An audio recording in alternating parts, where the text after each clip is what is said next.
Olá, olá, meu amigo. Bem-vindo a mais uma aula de econometria.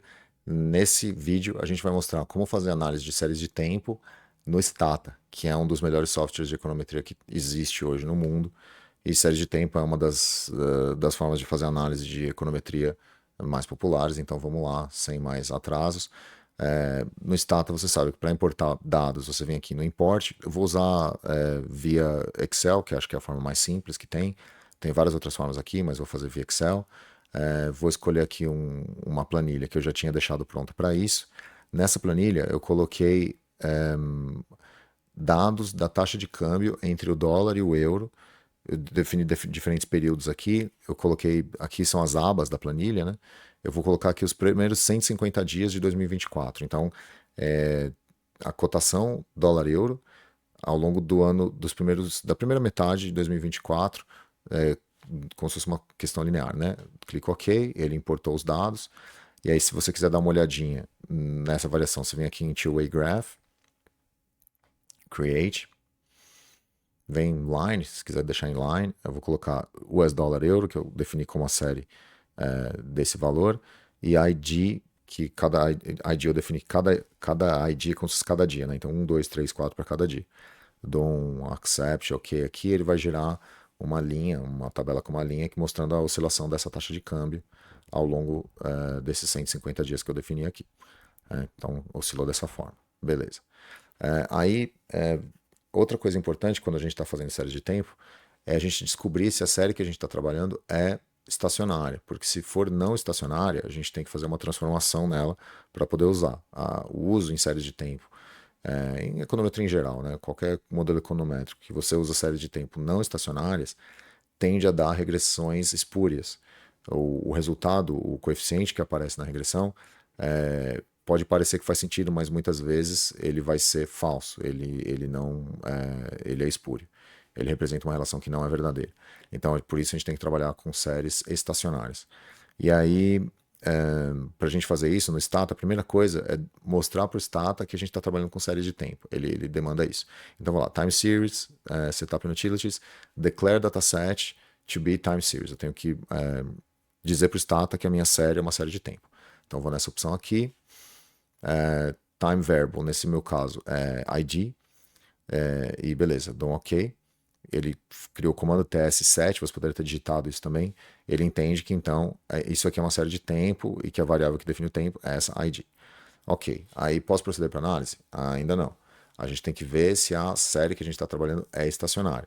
E se a gente estivesse trabalhando com várias séries, né, se fosse um modelo multivariado com uma dependente, várias independentes, né, o próprio modelo autorregressivo e outras variáveis também seria o VAR, né, o vetor autorregressivo, a gente tem que ver se elas são estacionárias. E para isso a gente vem aqui em Time Series, desce em Testes, tem essa opção aqui, Augmented Dickey-Fuller Unit Root Test. Clica nele. Qual que é a variável que eu quero ver? US dólar euro. Quero ver se essa variável aqui é uma variável estacionária. Tem várias opções aqui, mas eu não vou entrar no detalhe agora porque todas elas têm um monte de teoria por trás. Teria que ficar, sei lá, horas aqui explicando para explicar cada uma delas. E aí, dependendo do que você estiver fazendo, para cada aplicação, se o seu orientador ou o modelo que você está se baseando para fazer a sua análise citar esse tipo de análise, você pode colocar e apresentar isso como testes de robustez para sua pesquisa, né? Então, beleza, dou um OK. Ele vai mostrar aqui para mim o teste de Dickey-Fuller. Então, saiu o teste aqui, né? O comando é dfuller, as minhas variáveis aqui. E eu pergunto, pô, mas e aí, é estacionário ou não é?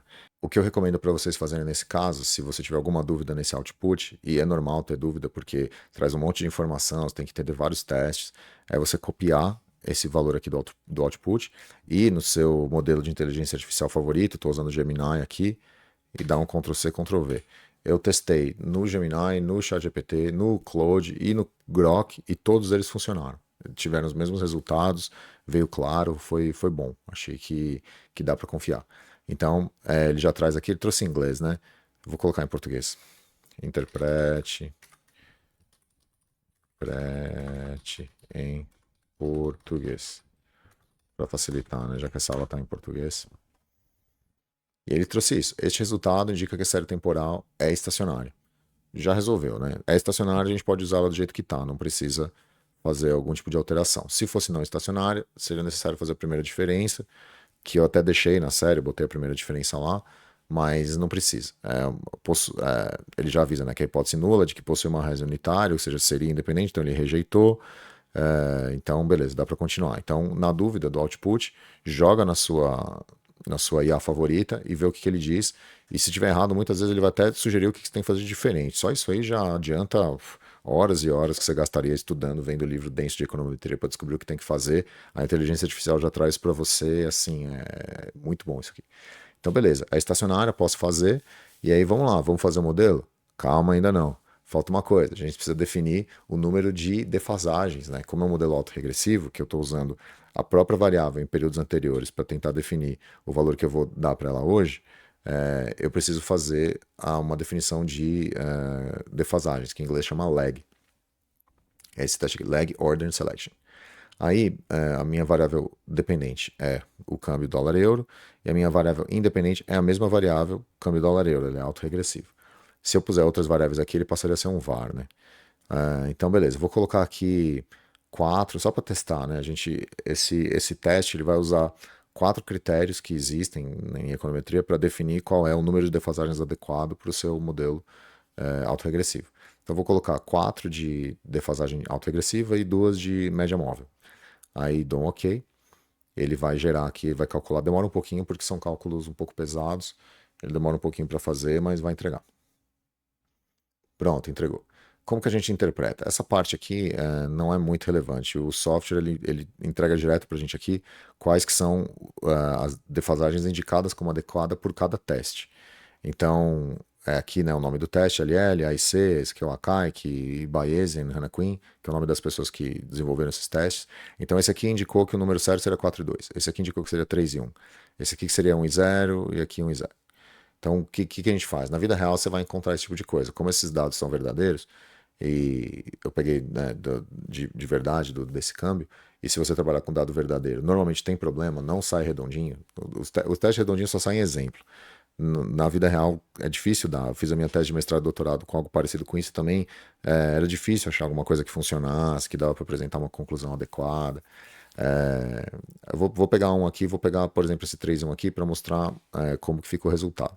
Supondo que essa fosse o número de defasagens adequado. Então, 3 períodos anteriores para a parte autorregressiva e uma para a média móvel.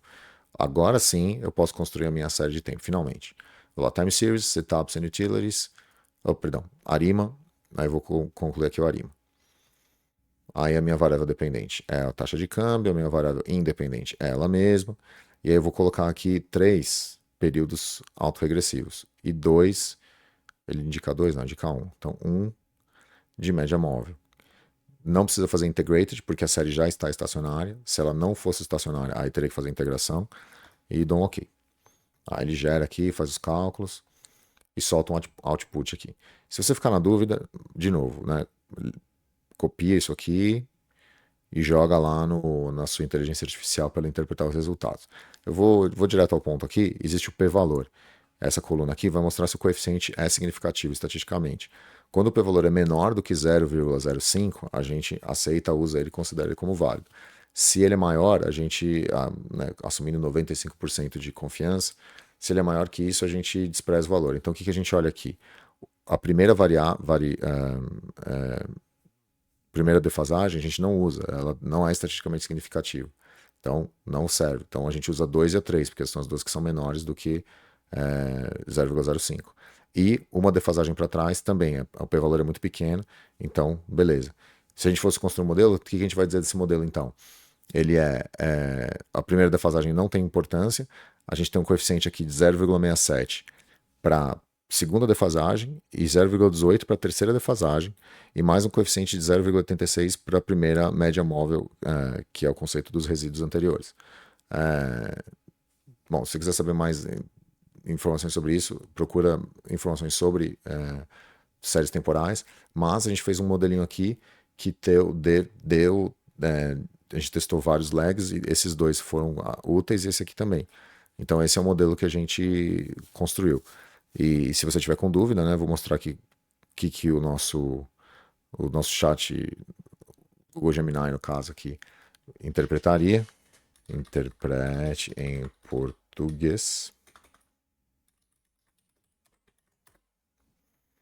para ver o que ele nos indica para fazer com esses coeficientes. Ó, ele entendeu que é o modelo ARIMA do tipo 3, 1. Esse D significa que não é nada, né? A gente não usou. Altamente significativo, porque o p-valor é muito baixo. Ele indica, né, que os coeficientes 2 e 3 são significativos. O AR1 não é significativo, então a gente não usa. E a média móvel, uma defasagem, é altamente significativo. Então ele interpreta aqui o que é o modelo. Diz que é robusto, porque os preditores estão bem definidos. E é isso aí. Esse é o modelo que você faz para prever a taxa de câmbio dólar-euro nesse período que a gente colocou. Eu poderia mudar as defasagens? Poderia colocar 4, 5, ou Moving Average, poderia fazer todas as mudanças possíveis e eu recomendo que você faça quando você estiver analisando seus dados de verdade. O problema é que quando você fizer isso, provavelmente vai dar resultados completamente diferentes. Então, o que eu sugiro que você faça na vida real? Se você quer tentar prever um valor realmente para você, sei lá, isso serve para mercado financeiro, para tentar prever valor de. Eu botei câmbio, mas também pode servir para valor de ações, de mercados futuros, qualquer coisa que tenha uma série de tempo com uma frequência grande. Você vai testando vários até achar um que tenha mais coeficientes significativos. E aí, uma vez que você tem os coeficientes, você tenta usar aqueles coeficientes para ir prevendo o próximo modelo. É isso que se usa na série de tempo em mercado financeiro, muita gente usa isso. E claro, se você quiser usar outras variáveis além dela mesma, né, para prever os variáveis futuros, aí você passa a usar um modelo que chama VAR, que a gente vai falar em outra ocasião. Então é assim que a gente constrói um modelo de série de tempo autorregressivo no Stata. Espero que isso tenha sido útil para você e a gente se encontra em outros vídeos de econometria. Obrigado, até a próxima.